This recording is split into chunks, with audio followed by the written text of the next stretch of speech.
Good morning. We're going to have our seminar on benign esophageal diseases today. There will be three speakers. They are all very important topics for discussions.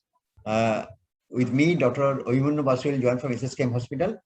So we'll start with the first speaker. Okay, we'll discuss about the gastric reflux disease by Dr. Omkar.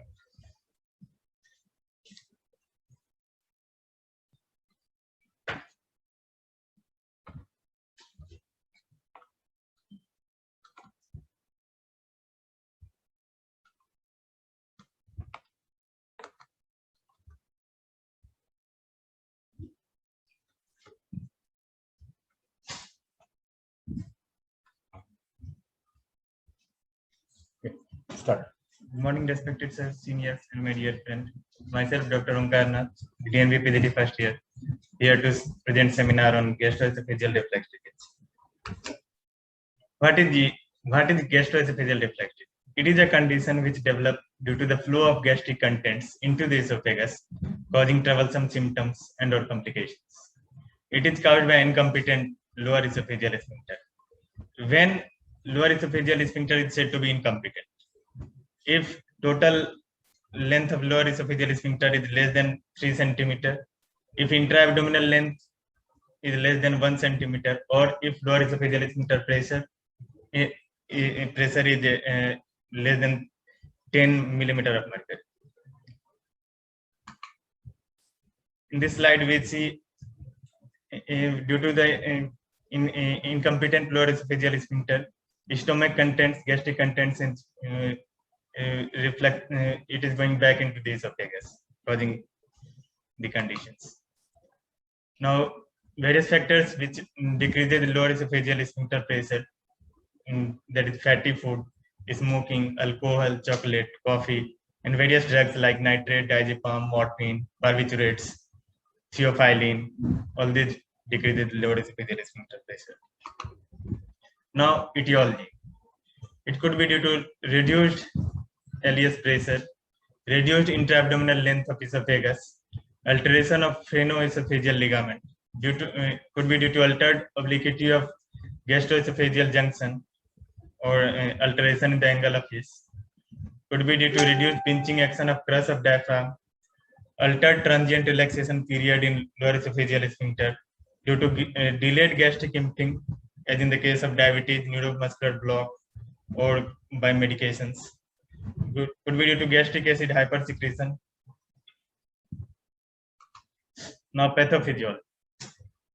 GERD caused due to gastric distension, delayed gastric emptying, and increased intra-abdominal pressure. Whenever there will be gastric distension, there will be stretching of fundus, which causes lower esophageal, which leads to exposure of lower esophageal sphincter squamous epithelium to gastric acid juice, which leads to esophagitis. And there is increased stimulus to swallow saliva to neutralize esophagitis, which causes further fundal distension. This cycle will repeat and repeat, which leads to sphincter to be taken into the stressed fundus, which causes erosion, ulceration, fibrosis, mucosal metaplasia. Now, various clinical features. There is a triad of symptoms in gastroesophageal reflux disease. Triad is heartburn, epigastric pain, and regurgitation. Other features could be dysphagia, dyspepsia, and odynophagia. Atypical symptoms could also be present, as in the case of cough, wheezing, and hoarseness. Cough is the typical symptom seen in the case of children, in case of GERD. Now, various factors that can aggravate GERD could be diet, like caffeine, spicy food, chocolate, alcohol. Position like on stooping forward, GERD can aggravate. On straining, it can aggravate. Other external pressure like tight clothing, pregnancy, this can aggravate gastroesophageal reflux. Now, investigations. Mainly, it is a clinical diagnosis, but further, if clinically, if we suspect GERD, then various investigation we will do to confirm. Now, first, barium swallow. It is the first diagnostic test for any patient comes with dysphagia. Other is endoscopy, which assess mucosal injury. Endoscopic biopsy, which could be we do to rule out Barrett's esophagus. Other is 24-hour pH monitoring, which is the gold standard investigations and investigation of choice in case of gastroesophageal reflux disease. For 24-hour pH monitoring, we stop PPI for 3 weeks. And esophageal manometry, it assesses function of the lower esophageal sphincter. This is the endoscopic finding of reflux esophagitis.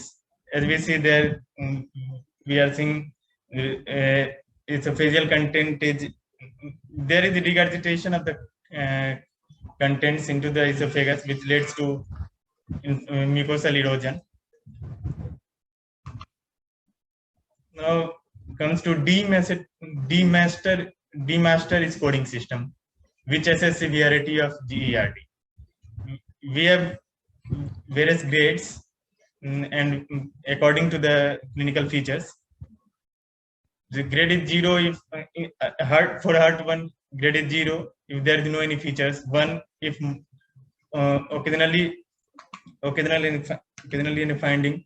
Grade is 2 if require medical therapy, and 3 if heart 1 interfere with daily activities. And in case of regurgitation, grade is 0 if there is no any finding. 1 if occasional episodes of regurgitation occur. 2 if regurgitation on positional changing and straining. And 3 if regurgitation is associated with aspiration. Now, in dysphagia, grade is 0 if no any finding. 1 if occasional episodes of dysphagia is there. 2 if it needs fluid to clear, dysphagia needs fluid to clear, and 3 if causes food impaction. Now come to the treatment part. We have three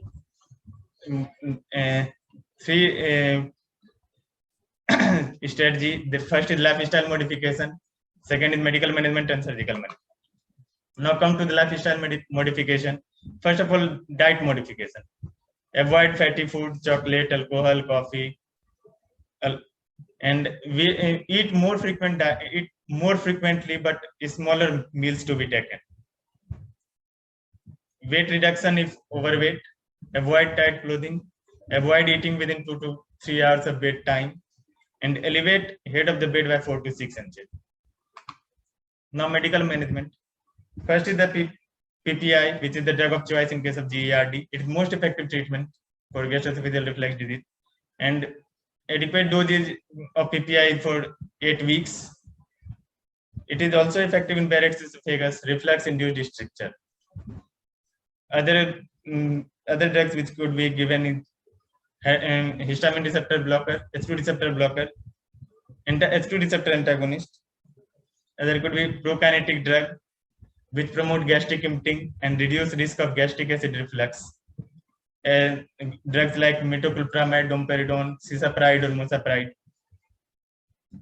And other drugs is mucosal protector drug like sucralfate and colloid bismuth.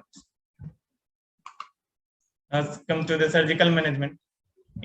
First of all, indication of surgery. If there is failure of the drug therapy, if patient preference, if there is sliding hernia, if there is Barrett's ulcer, or presence of complication like bleeding, stricture, or shortening, esophageal shortening. Now, endoscopic treatment. There are 3 categories. First is endoscopic suturing device. We placate the gastric mucosa just below the cardia. Second is radiofrequency ablation to the level of sphincter.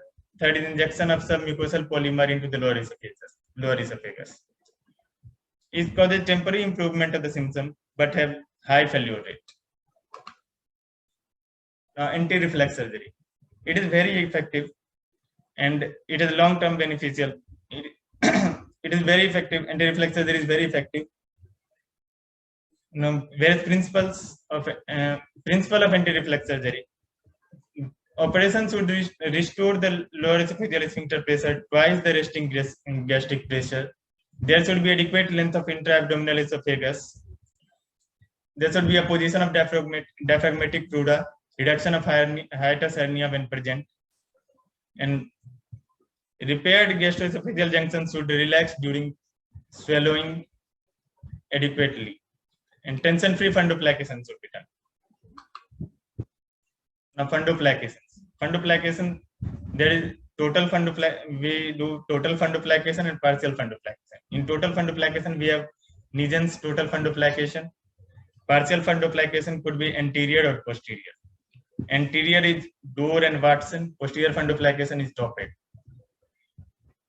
Total fundoplication have more short-term side effects like dysphagia, gas bloat syndrome, and it is more durable. Partial fundoplication have fewer short-term side effects, but have high long-term failure rate and don't cause gas bloat syndrome.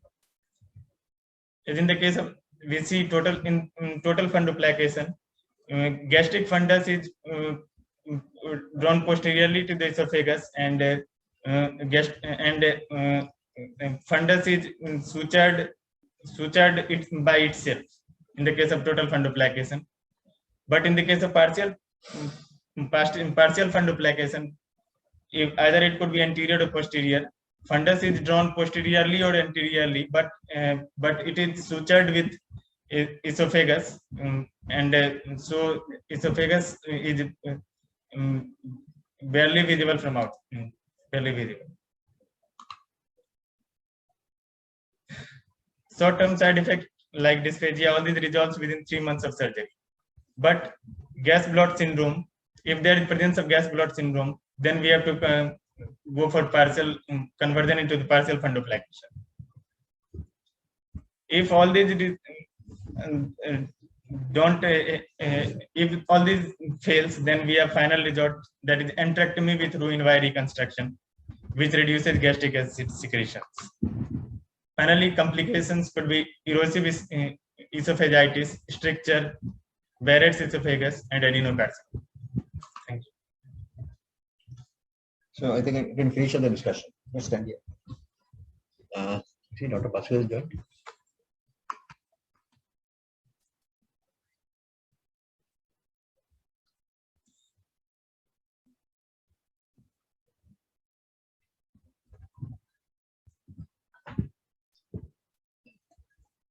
Okay, Onkar, you have given the outline about the clinical features, pathophysiology, but some points need to be more emphasized, that when there is reflux, there are some other changes that happens in the lower esophagus. What are the changes? What happens? You said complications, you mentioned few points, but what are the more predominant pathological changes that occurs in the lower esophagus? Esophageal shortening could occur. Shortening is late complication. But what begins when there is acid reflux, what happens? The lower esophagus is lined by squamous epithelium. There is columnar metaplasia. So there will be first erythema, yes, erosion, and metaplasia. This is known as intestinal metaplasia. Yes. So this lower esophagus now being lined by columnar epithelium. We call that as Barrett's esophagus. And that Barrett's esophagus is a pre-malignant lesion. So once a patient has developed this Barrett's esophagus change, this patient needs close follow-up. And you have not talked about the grading. When one you have said is a scoring system for symptom scoring. Yes. But once you do endoscopy, the endoscopy will give you a grade. If the patient has got reflux, the reflux one form of grading is Los Angeles grading, where they can say what is the degree of change in the lower esophagus. It can ultimately lead to a stricture. We call that as peptic stricture. So that is the most severe form of complication that can happen following gastric reflux disease. So while doing endoscopy, we should also see the grade of changes, what the endoscopy is saying about the grades of change in the lower esophagus. So these are important. Dr. Basu, good morning. Yeah. Good morning. He has described the reflux disease. He has gone through this presentation, pathology. What I'm talking, he has not talked about the grades of changes. One, there is reflux of acid. In the lower esophagus, there will be some grades of change in the form of erythema, erosions, Barrett's esophagus, and ultimately a stricture. And a tight ring may form in the lower esophagus. Okay, so that is a Saski's ring. So in that case, the treatment also will vary depending on the degree of changes. Once the patient has got Barrett's esophagus, that means these are the patients who have long-standing exposure to the reflux. So they are the patient that you have talked correctly about the medical management. The medical management is a mainstay. But what are the problems with the medical treatment? Patient has got a reflux disease, and you have some correctable factors. You try to correct that. What is the problem with the medical disease? How long you should continue the medical treatment? What is the duration? So PPI should be taken for 8 weeks. And then you stop after 8 weeks?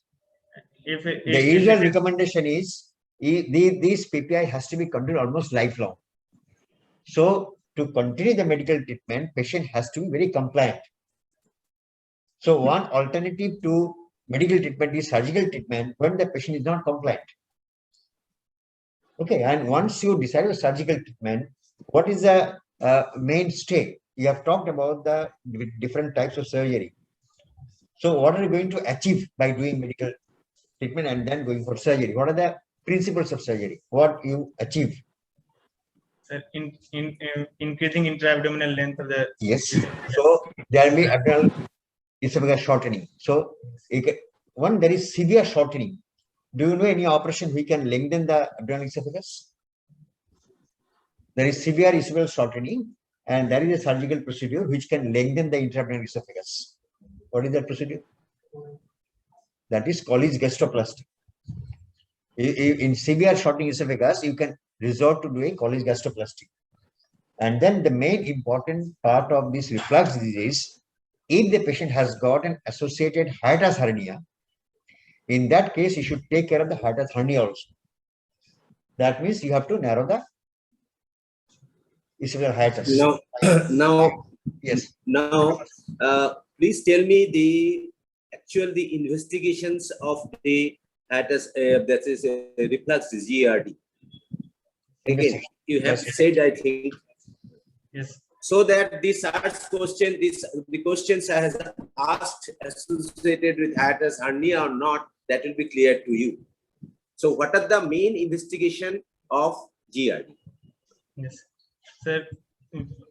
First of all, endoscopy is the first investigation.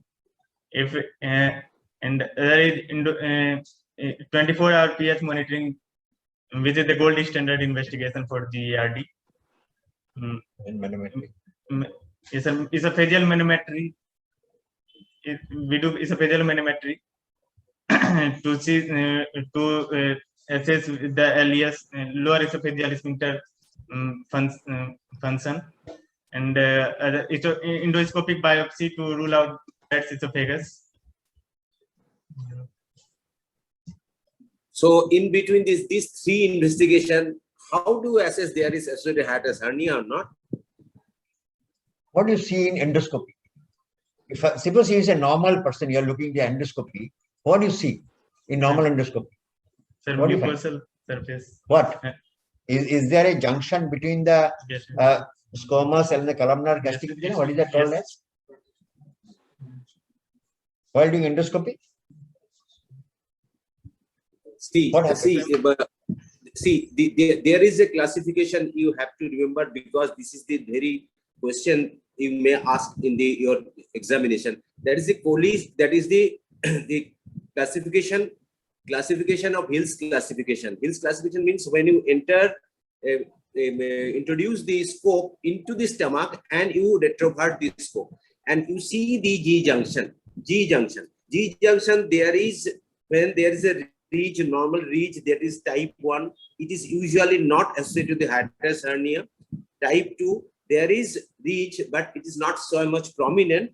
That is the type 2. It is also not associated usually hiatus hernia. But type 3 and type 4, when the ridge is gone and there is more patulous, almost patulous, this thing G junction, then it is always associated with hiatus hernia. Then you have to do a esophagogram. This esophagogram, that means a dynamic esophagogram, barium esophagogram. Then you can diagnose the hiatus hernia and you plan your operation accordingly. That is the important thing. So if it is not very advanced thing. It is always, I am telling, I always advise you to go through the textbook only. Later on, you do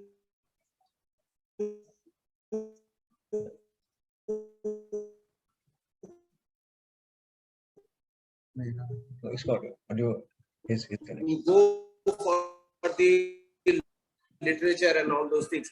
Standard view that how long you can. Almost everyone should take long. Even the after operation, the patient may have to take PPI lifelong. So this is the answer. And if you modify the lifestyle as such, there is no improvement. Only one thing is the reduction of weight. Even smoking, alcohol, these are causes relaxation of the G junction, that means LES. But even the stoppage of these two does not improve the symptom. Only the obesity is the lifestyle management. So this should be clear. This is almost very important. This Mango, if you read, is very clear and concise. You must read GERD from Mango. Okay, thank you. We pass on to the next topic. Yes. Dr. Komal Sharma from SSKM. Komal is PGT, first year PGT at SSKM, Unit 3. Komal will now present management of achalasia cardia. Komal, you can share your screen. I will continue. Screen sharing. Komal is from SSKM. Yes, yes. She's from his residence, this thing, maybe. Or she is present there. Yeah, she's present. Okay. Share your screen, Komal. Okay. Yes, sir.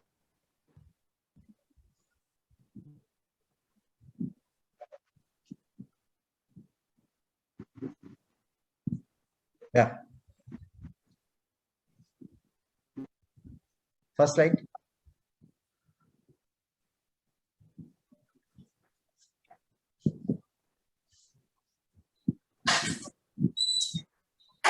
Good morning, everybody. I am Dr. Komal Sharma from first year general surgery PGT in SSKM hospital, and I shall be presenting achalasia cardia today. Achalasia cardia is a primary esophageal motility disorder which is characterized by the absence of esophageal peristalsis and impaired relaxation of the lower esophageal sphincter in response to deglutition. The normal esophagus is 18 to 25 centimeters in length. It is made up of 4 primary layers, including mucosa, submucosa, muscularis, and adventitia. Muscular layer includes the innermost circular and outer longitudinal fibers, out of which the upper third are striated or voluntary, and the lower 2/3 are smooth muscle. The innervation of the muscles is by the vagus nerve.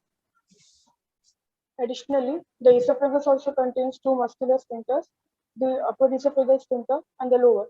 The upper esophageal sphincter controls the entry of food from oropharynx to the esophagus, while the lower sphincter prevents the reflux of gastric contents into the esophagus.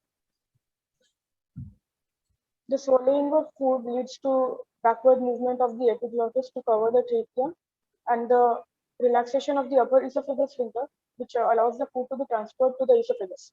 This is transmitted downwards by primary peristalsis. The peristaltic contractions are controlled by excitatory activity in nucleus ambiguous of the vagus nerve, which releases acetylcholine. Following this, the inhibitory neurons, which release nitric oxide and VIP, vasoactive intestinal peptide, are activated by the preganglionic neurons and provide deglutative inhibition.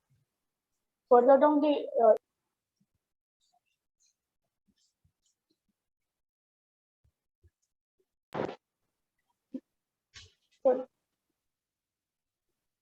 Further down the esophagus, there is an increased inhibitory activity called the latency gradient.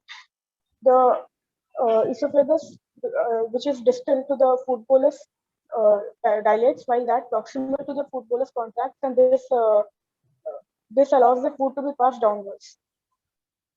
The relationship of the inhibitory and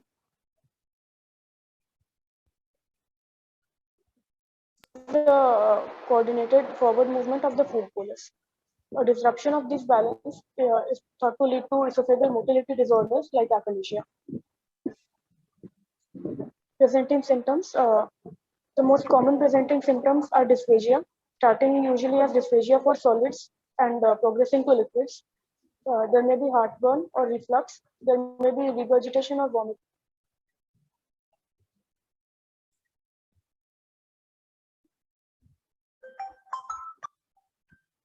With respiratory reflux, this may include cough, postnasal drip, or hoarseness of voice.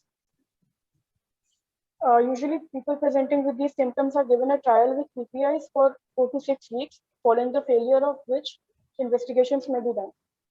A barium swallow may be done, which shows a typical appearance of tapering.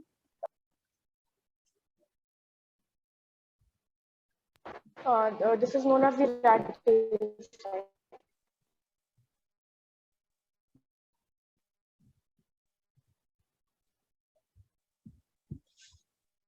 Upper GI endoscopy with biopsy uh, is an investigation. This is to rule out any underlying inflammatory ring, erosive gastroesophageal reflux, eosin usually dilated and tortuous, and residual food, candida esophagitis. The next investigation is esophageal manometry. Incomplete relaxation of the LES is seen, which differentiates from other esophageal motility disorders. The resting lower esophageal sphincter pressure of more than 45 millimeters of mercury is diagnostic. Epidistosis is seen in the distal two-thirds of the esophagus. Based on the esophageal manometry and high resolution manometry, subtype GM showed contraction of the lower esophageal sphincter, absent peristalsis, and normal esophageal pressure. Type 2 achalasia shows impaired LES relaxation, absent peristalsis, and there is an increase in the panesophageal pressure. Type 3 is known as spastic achalasia, which is associated with impaired LES relaxation, absent peristalsis, and distal esophageal spastic contraction. Treatment. There is no cure for achalasia as such, and all the treatments are palliative. Therapies are directed at reducing the contractility in the LES, thus allowing for adequate esophageal emptying. The goal is early diagnosis and therapy to prevent the late complication while preserving esophageal function. At first, medical management is attempted. Medical therapy is the least invasive but also the least effective treatment option and is reserved for patients who cannot tolerate surgical management or esophageal dilatation. Oral calcium channel blockers or nitrates may be given. These relax the lower esophageal sphincter and esophageal pressure in up to 47 to 64% of the patient.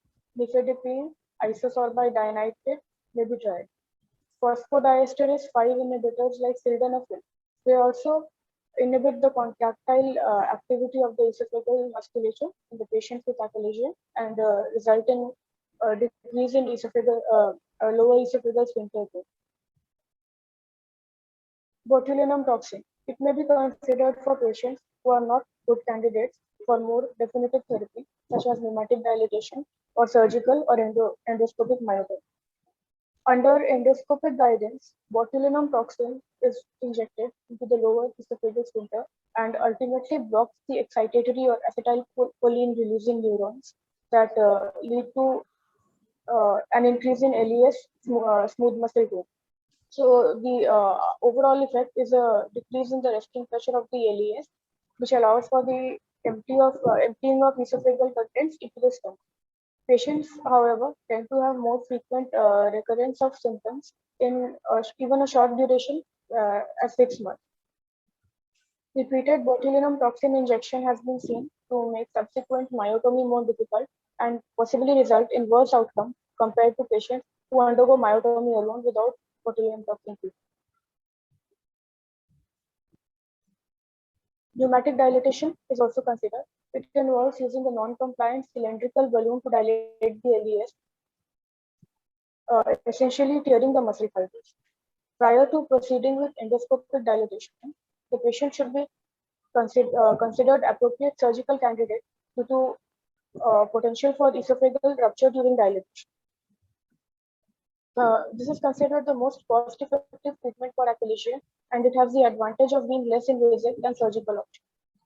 The greatest risk associated with pneumatic dilatation is esophageal perforation after the procedure. The incidences seem to be 5 to 15%. The most commonly seen complication, however, is gastroesophageal reflux disease, seen in up to 20% of the patients. Surgical treatment. Heller myotomy may be considered laparoscopic transabdominal division of circular and longitudinal esophageal muscle fibers. This may be done with or without partial fundoplication. It offers superior results when compared with single pneumatic dilatation, and efficacy ranges from 88 to 95%. However, all the studies that have been conducted have been the comparison has been between myotomy and a single balloon dilatation of the esophagus. However, repeated dilatation versus myotomy, they have shown similar outcomes. Complications of Heller myotomy.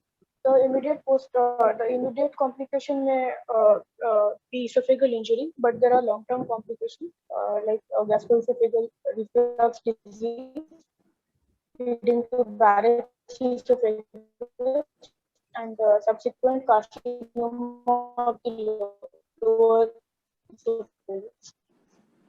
These complications can be presented by performing a partial fundsteal approach. There are no studies. The latest advancement in the management of achalasia is per oral endoscopic myotomy. It's a standard flexible gastroscope with a transparent cap is used to make a small cut in the mucosa of the esophagus, approximately 14 centimeter proximal to the gastroesophageal junction. This is then used to enter into the submucosal plane and create a tunnel along the length of the esophagus and onto the body of the stomach. It is then used to access and divide the esophageal muscle using electrocautery or closure of the followed by closure of the mucosal opening. Thank you. Dr. Basu. Yes. So, Komal, so the basic pathophysiology of the achalasia cardia is the non-functioning or malfunctioning of the myenteric plexus, right, in the lower esophagus. That is the functional and structural anomaly. So, as you said, that the Chicago classification type 1, type 2, and type 3, what is the importance of doing this classification? As per the response of different types of achalasia is different. Type 2 is the most responsive to both medical and surgical management. Type 1 shows up to 56% response to management, and type 3 shows the least response. So if you know beforehand, then you can explain and the patient that these will be the results of your. So what are the indications of pneumatic dilatations? Sir, failure to and botulinum and also botulinum toxin. Both. Sir, failure of medical management and inability to proceed with invasive surgery, sir. Usually failure of medical management in achalasia, usually we go for the surgical therapy. But when there is surgical therapy is contraindicated by somehow or patient refused surgical therapy, then these are the two options. Otherwise, the best option is the surgical therapy, either Heller's or Poem. And Komal, this myotomy, there are different ways of performing myotomy. It was earlier by thoracic approach and then open abdominal approach. Now the gold standard for treatment for this myotomy is laparoscopic myotomy. What is the length of myotomy? When you do the myotomy, you start dividing the muscle. So how far you go up, how far you go down below to the stomach side? Because you have to do a good complete myotomy for relief of symptom? What is the extent of myotomy? Sir, approximately around 4 to 6 centimeters, and sir, we progress onto the body of the stomach for 2 centimeters. 2 to 3, yes, not 6, it is too high up. It is 3 to 4 cm in the esophagus and at least 2 to 3 in the fundus of the stomach. So you should do a good myotomy. And once you divide the muscle, you need to do something else also. What do you do with this divided margin? You try to undermine. You try to undermine and expose the mucosa. And why do you add a fundoplication with this? There are a lot of studies. There has been studies without fundoplication, with fundoplication. Why is the fundoplication added to this? Sir, because to prevent gastroesophageal reflux, because myotomy may cause impotence of the areas. So earlier people used to say that this fundoplication is required, but subsequent studies have shown that if you don't do a fundoplication, the incidence of reflux is higher and reflux-related complications is going to come. So it is better to add, but one should keep in mind that it should not be a 360 fundoplication. While doing this fundoplication with myotomy, it should be either a Dor fundoplication or a Toupet 270 fundoplication. Okay, then we can pass on to the next topic. We'll discuss the audience at the end. Any question in the chat box or others. So the next topic will be management of another common disease, which is a corrosive esophageal stricture by Dr. Milind Alokji, who is a first year DNB at MRB.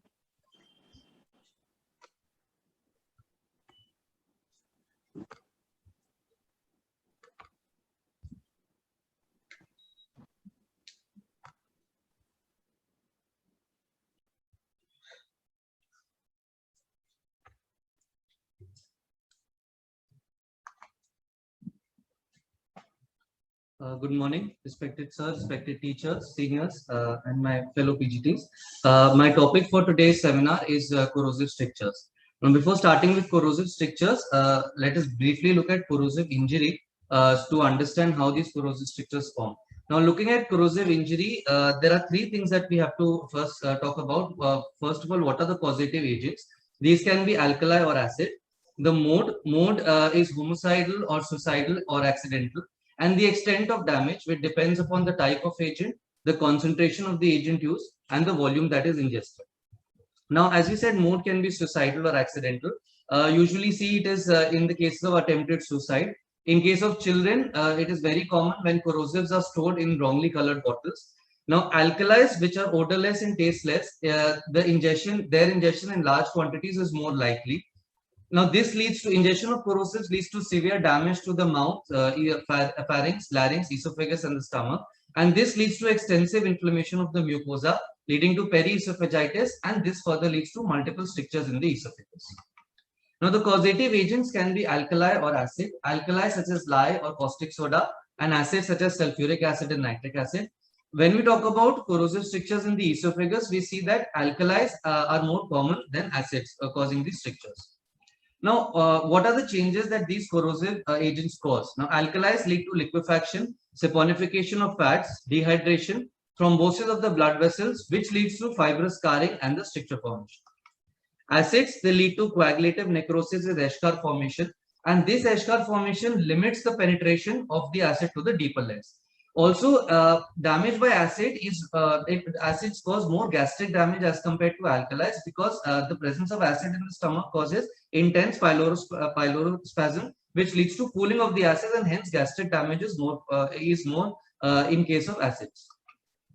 Now, here we see the endoscopic view after corrosive injury. The first picture, there is only a superficial injury. The second, there is mucus and submucosal involvement, whereas by the fourth picture, we see that there is a perforation. Now, signs of symptoms are very unreliable. It is the mode of injury. It is very to predict the severity. The signs and symptoms are very unreliable.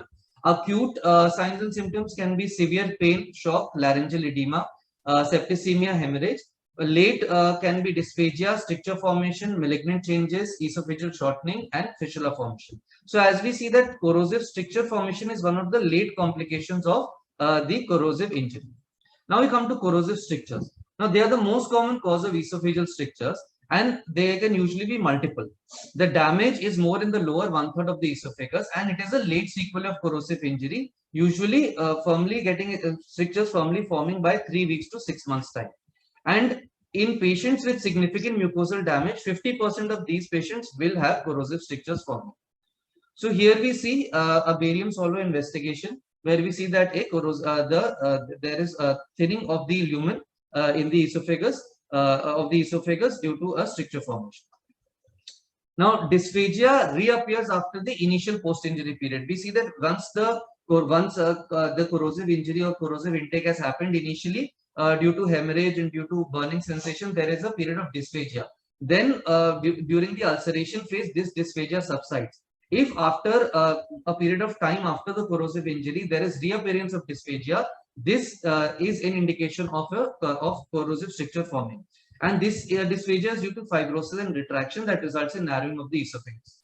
Now, 60% of the patients will develop stricture within 1 month of the injury, 80% within 2 months. And if the dysphagia does not develop within 8 months, it is unlikely that a stricture will occur. Now, this is an endoscopic view of an esophageal stricture post-caustic ingestion. Now, treatment of corrosive strictures. Now, we have 4 modalities: repeated endoscopy, dilatation, elective esophageal resection, and esophageal replacement. Firstly, repeated endoscopy. Early and gentle repeated endoscopy prevents the formation of strictures. This will also help to inspect the esophagus and the stomach and to rule out perforation and assess the severity and extent of the damage that has been caused. Secondly, we come to dilatation. Now, regular esophageal dilatation regular esophageal dilatation is done. Now, this can be done in an anterograde fashion by using a Hurst or a Melloni bougie, or in retrograde dilatation, which can be done using a Tucker bougie, and endoscopically using a guide wire.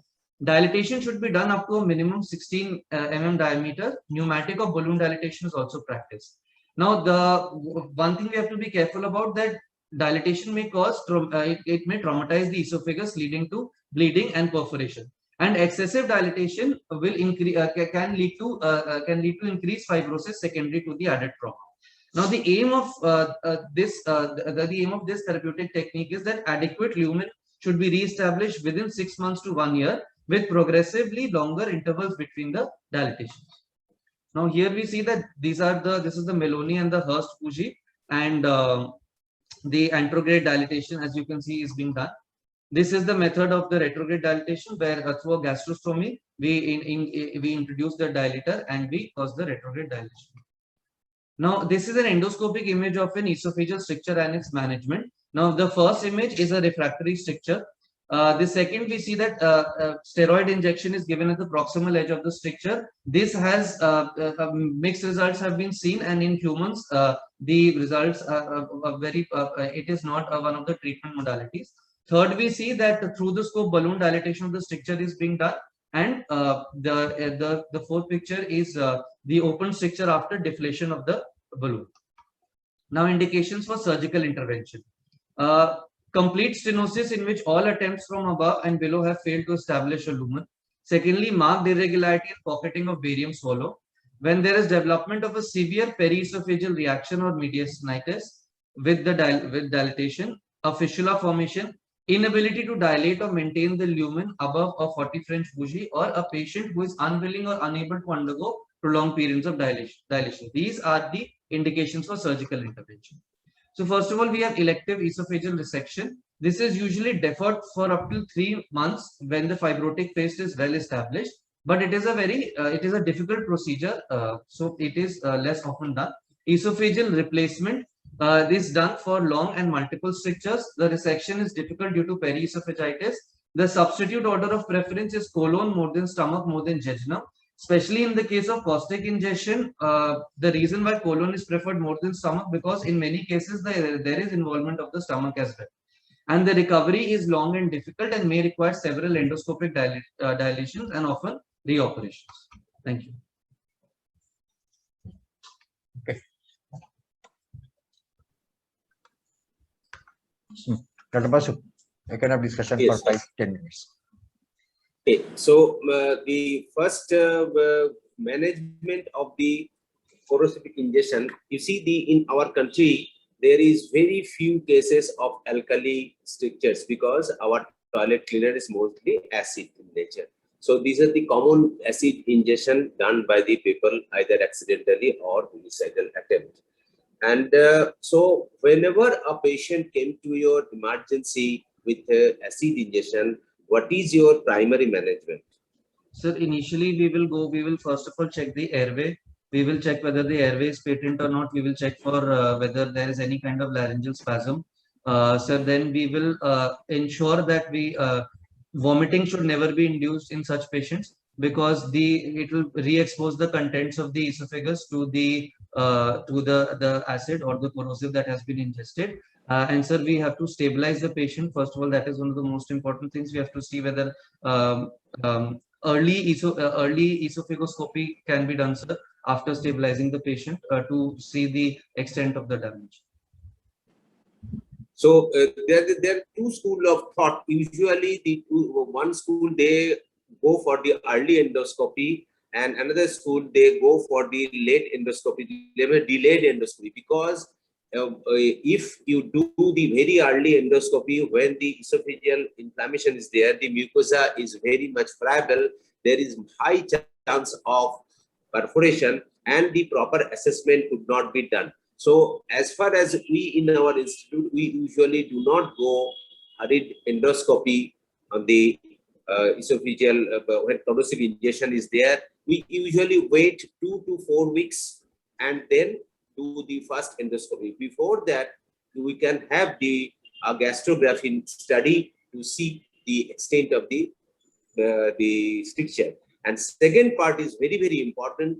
If we go more than 7 days of parenteral nutrition, you have to do a feeding jejunostomy. This is the most important. You may not have to do on the first week because you don't know the extent of the injury. You don't know how much the acid has taken.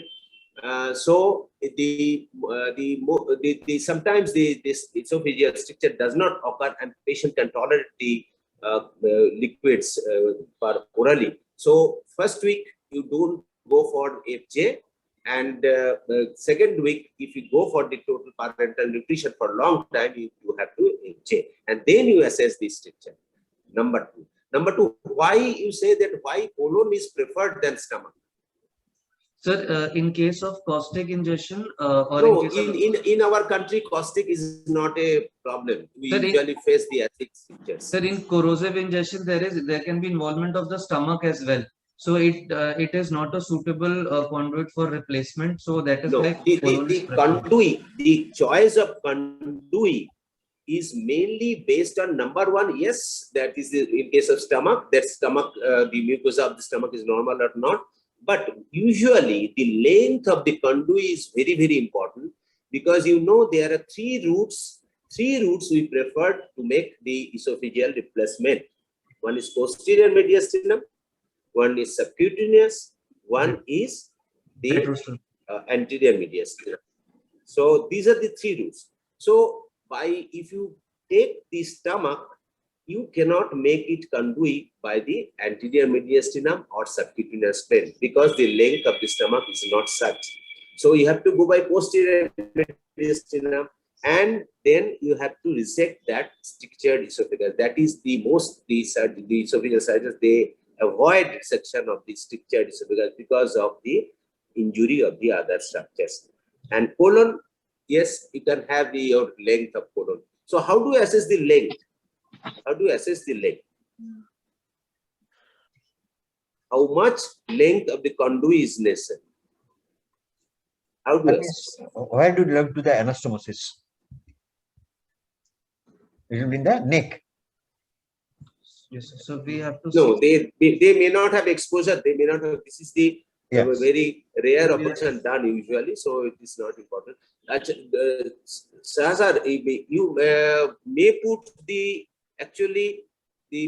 paraesophageal hernia or hiatus hernia in this benign topic, the very important topic. Yes. Yes, actually, because of time, we thought that 3 presentation will take about an hour time. No, 3 presentation because side by side, the GERD and hiatus hernia is almost correlated. So these are the two important topics. I should have included that. I could have. hiatus hernia, we'll discuss some other day. Hiatus hernia is part of the. Yes. So See, usually we prefer anastomosis at the neck, not in the mediastinum. So if you do an anastomosis in the mediastinum, then the length of conduit is not much needed. But if you take this, so we take a tape or umbilical tape, anything, we measure it from the clavicle to the giphisternum. This is the actually ideal length. If you take this, that is mean it is the length you can get. It's in the subcutaneous vein. This is the longest way. Anterior mediastinal second, and shortest way is the posterior mediastinal. So if you have that length, you can jolly well go for any. This is the thing. okay, if you have a patient, sometimes in emergency, the patient lands up with perforation. Yes. How you Yes. diagnose perforation? What are the pointers that this patient has landed up with a perforation? The patient, first of all, so the patient will not be There are two hemodynamically things. stable. There are two things. One is if there is a intrathoracic perforation, it will cause mediastinitis. If it is the internal perforation, patient has some symptoms of peritonitis. So what symptom patient may have, and you say, yes, this is the patient who is likely to have perforation, because the approach will be different. When there is a perforation, you have to address the perforation also. What will happen? The patient will not be hemodynamically stable. So, Yes. so secondly, in case of in case it is an intra-abdominal perforation, so and patient presents with peritonitis, there will be distended abdomen. So in case of an intrathoracic perforation, patient might have respiratory distress. Perforation, there can be hematemesis. Patient can present with hematemesis.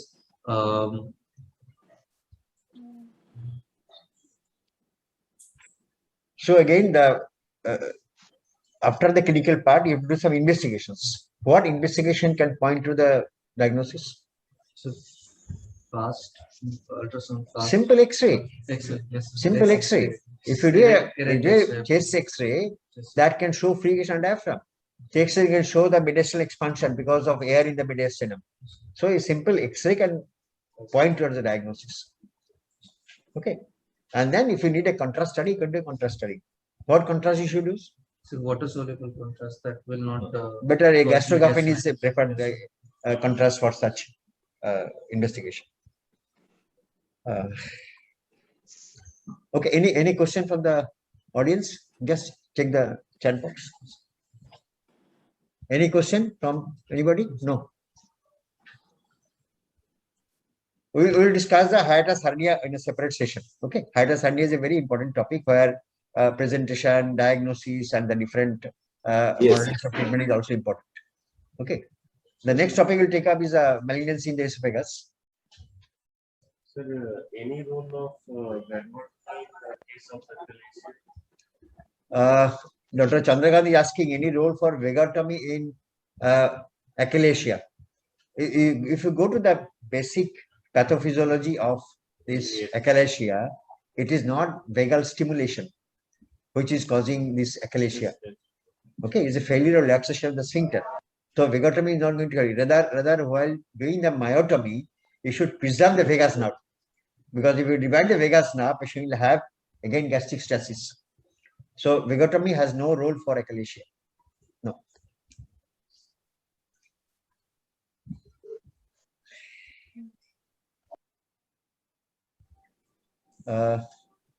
If there is no question, I think we should say goodbye. Thank you, Dr. Basu. Thank you, sir. Thank you, all the speakers. Thank Thank you. Thank you, Kamal. Thank you, sir.